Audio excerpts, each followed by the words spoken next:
नमस्कार दोस्तों, मैं हूं राज शर्मा और आप देख रहे हैं हाईवे नाइट।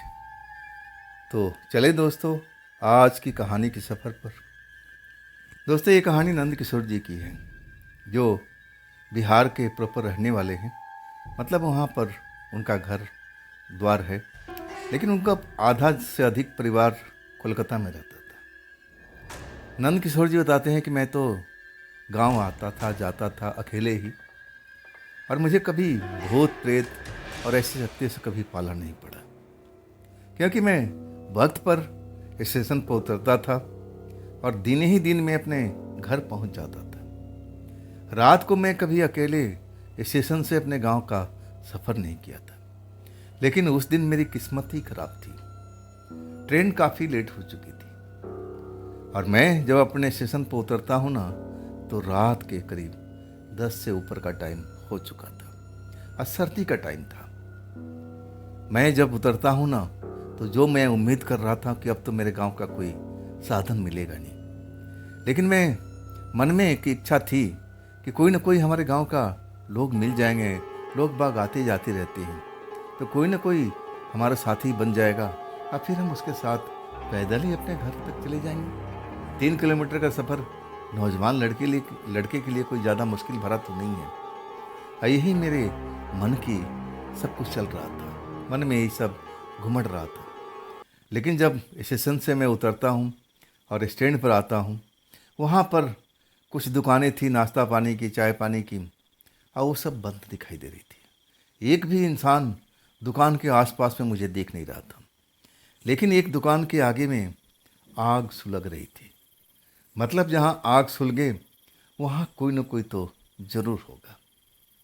अब मैं निश्चित होकर के अब उस आग के पास पहुँचता हूँ कि हाँ कोई न कोई होगा। मैं उससे चल के बात करूँगा और जो भी परेशानी होगा, अगर मुझे रुकना होगा तो मैं यहाँ पर रुक जाऊँगा, और कोई साथ में चल देगा तो मैं अपने घर तक पहुँच जाऊँगा। अगर यहाँ पर कोई इंसान है तो मैं उससे मदद मांगूँगा और कहूँगा कि भाई मुझे मेरे घर तक छोड़ दो, जो अपना वाजिब पैसा मांगोगे मैं तुम्हें दे दूँगा। मैं अपने मन में सब कुछ अब एक तरह से सोच रखा था। लेकिन आग तो सुलग रही थी, लेकिन वहाँ कोई दिख नहीं रहा था। मैं करीब 5 मिनट, 10 मिनट, 15 मिनट इंतज़ार करता हूँ और आग के पास में कोई नहीं आता।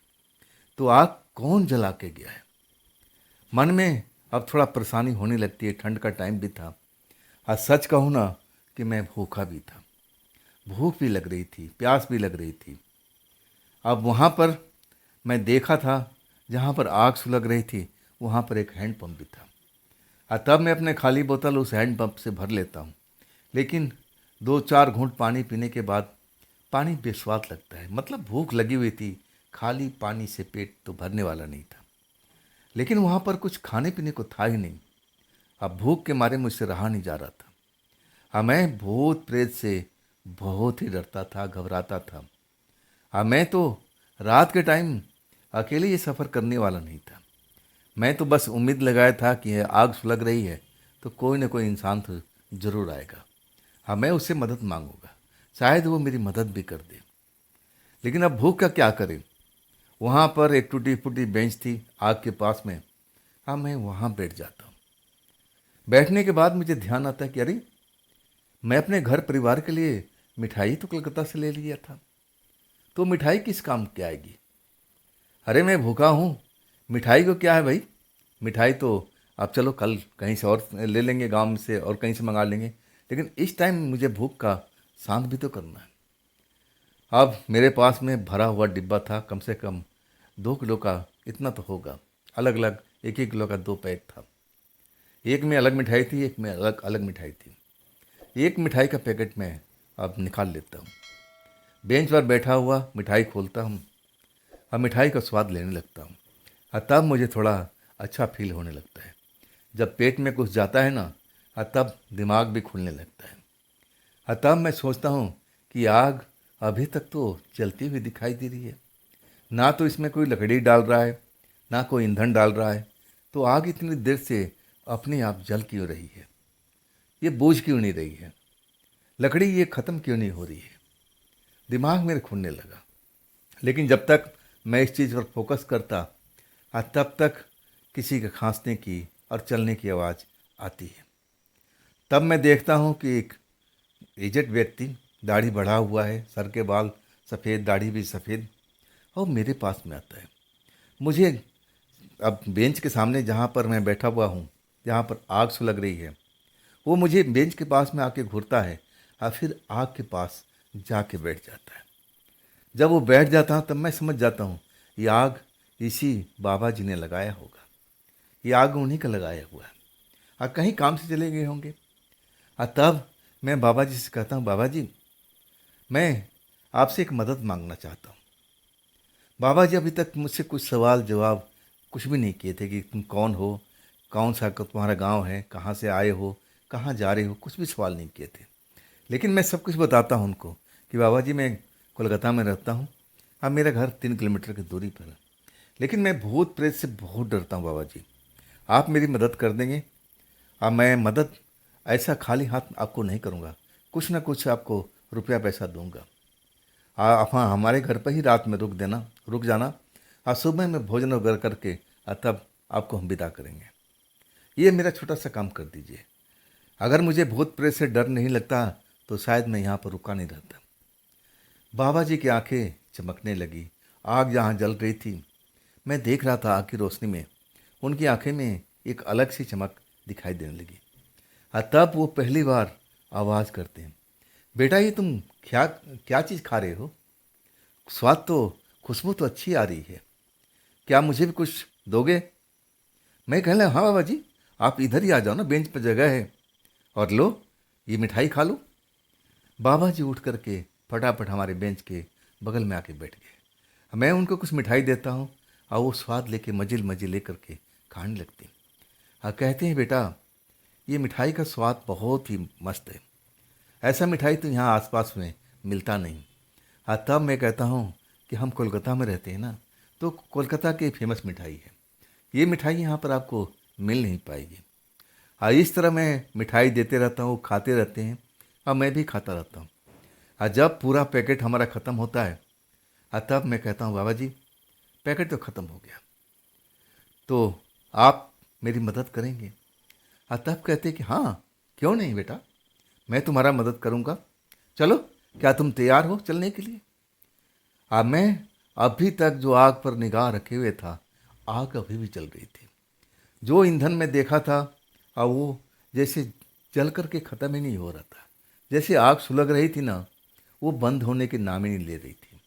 अब इसमें क्या जल रहा था, कौन सी टेक्निक लगाई गई थी, बाबा जी ने क्या किया था, मैं तो पूछ नहीं सका। मैं भला क्यों पूछूं? अब मुझे घर जाने के लिए कोई मिल गया था। अब मैं उनसे मदद मांगा और उन्होंने हाँ भी भर दिया। बदले में कुछ मिठाई देना पड़ा था और पैसे का लालच मैं ज़रूर दिया था, और तब जाकर तैयार हो गए थे। फिर मैं काहे के लिए देरी करना? बाबा जी आगे आगे, मैं पीछे पीछे। जब हम करीब 1 किलोमीटर का रास्ता पार कर जाते हैं ना, तब बाबा जी रुक जाते हैं और कहते हैं, बेटा थोड़ी देर रुकना पड़ेगा, समय थोड़ा बुरा चल रहा है, ये जो समय है ना सही नहीं है, ना तुम्हारे लिए ना मेरे लिए, थोड़ा समय का गुजर जाने दो और फिर हम चल पड़ेंगे आगे। मैं तो डरा हुआ था, भूत प्रेत के नाम से तो मैं ऐसे ही कांप जाता था। आज जब बाबा जी कहते हैं कि समय खराब चल रहा है, समय का गुजर जाने दो और तब हम चल पड़ेंगे, और तब मैं धीरे से कहता हूँ, बाबा जी कौन सा किसका समय खराब चल रहा है? और तब बाबा जी चुप होने की इशारा करते हैं कि मतलब शांत रहो। और मैं डर जाता हूँ, डरपोक तो था ही मैं भूत प्रेत से, और वही मेरा हाल होता है।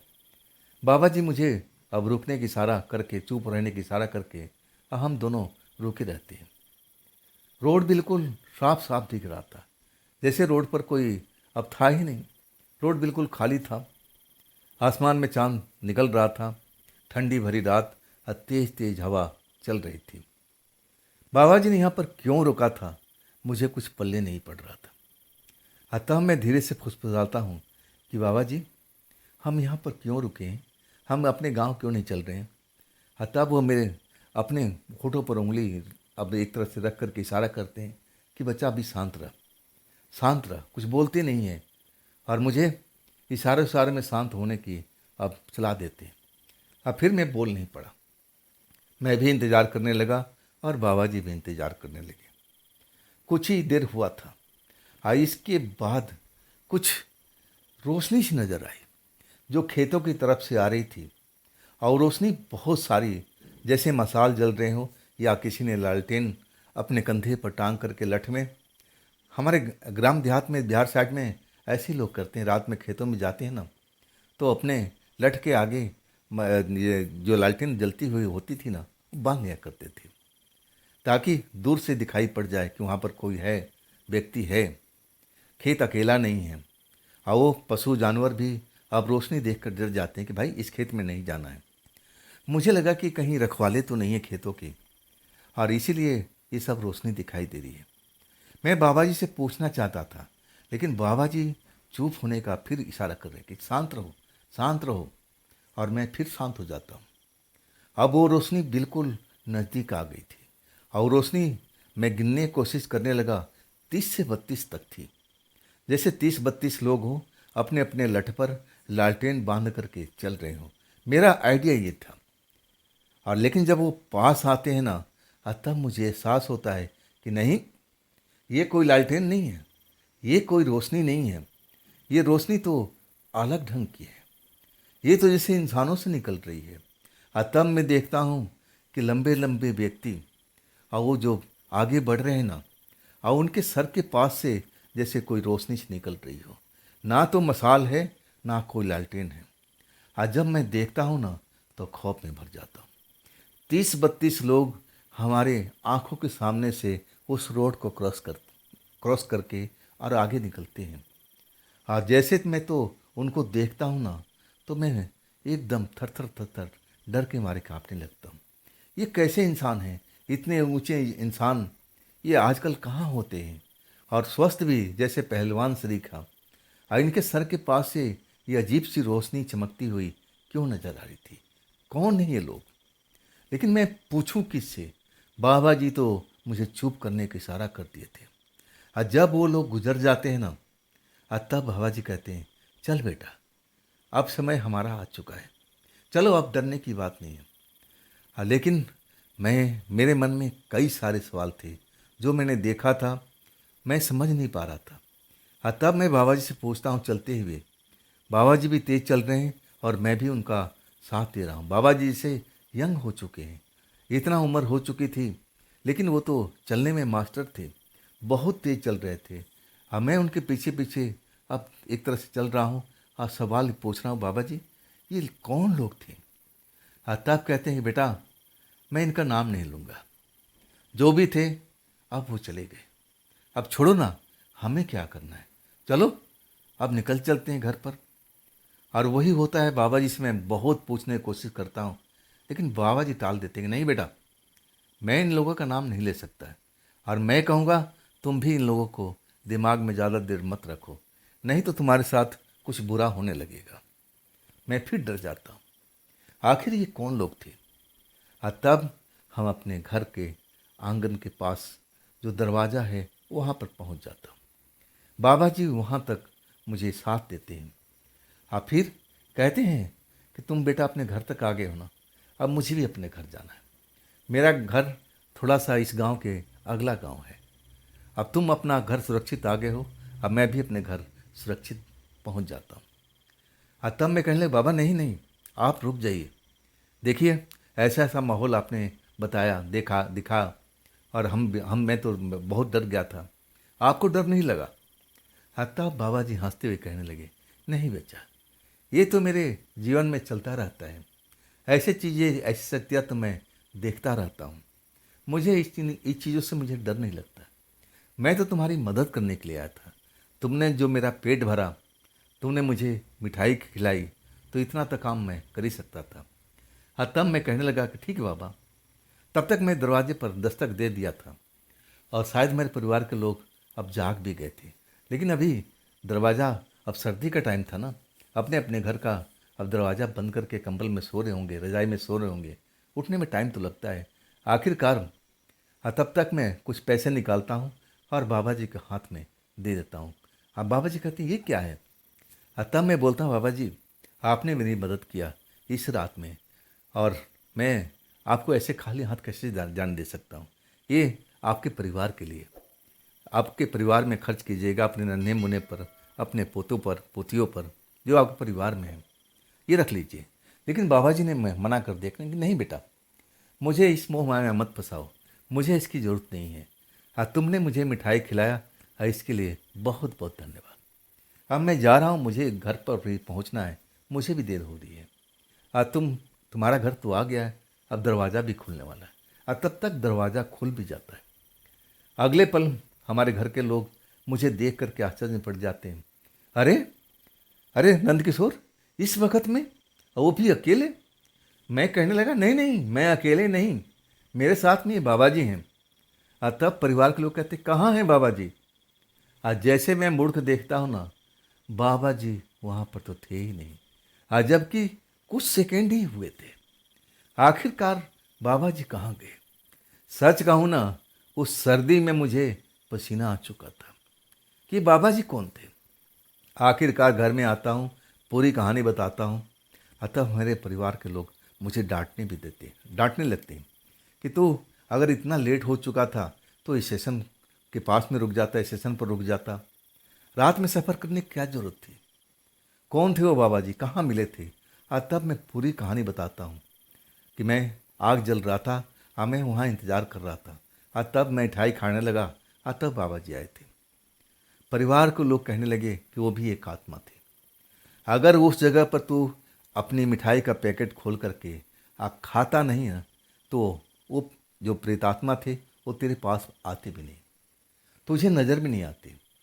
मिठाई की वजह से वो तेरे पास में आए और मिठाई का कर्ज चुकाने के लिए तुझे इस घर तक छोड़ के गए। वो कोई नेक प्रेत आत्मा थे, कोई ऐसे वैसे गंदी आत्मा नहीं थे जो लोगों को कष्ट देते हैं। ऐसे आत्मा नहीं थे, नेक साफ दिल के इंसान थे वो।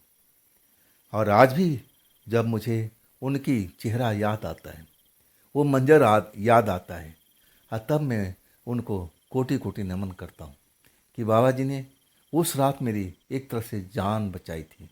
अगर मैं अकेले आता, वैसे तो मेरी हिम्मत नहीं थी, अगर मैं बाय द वे अकेले भी आ जाता तो उन शक्तियों से मैं कैसे अब निकलता, जो लंबी लंबी सी ऊंची ऊंची लोग थे और जिनके सर के पास से अब रोशनी सी नज़र आ रही थी। वो कौन लोग थे? क्या वो लोग मुझे जाने भी देते? हो सकता है कि मैं वहीं पर रुक जाता, वो मेरे साथ में कुछ गलत कर सकते थे, कुछ भी हो सकता था। तो दोस्तों, ये थी नंद किशोर जी की भेजी हुई अपनी घटना, अपनी आप बीती। ये आप बीती आपको कैसी लगी, कमेंट में ज़रूर बताइएगा। और दोस्तों, अगर आपके पास भी ऐसी कोई घटना है जो आप मुझे भेजना चाहते हो तो आप मुझे इंस्टाग्राम पर, मेरे व्हाट्सएप नंबर पर अपनी घटना को आप ज़रूर शेयर कीजिएगा।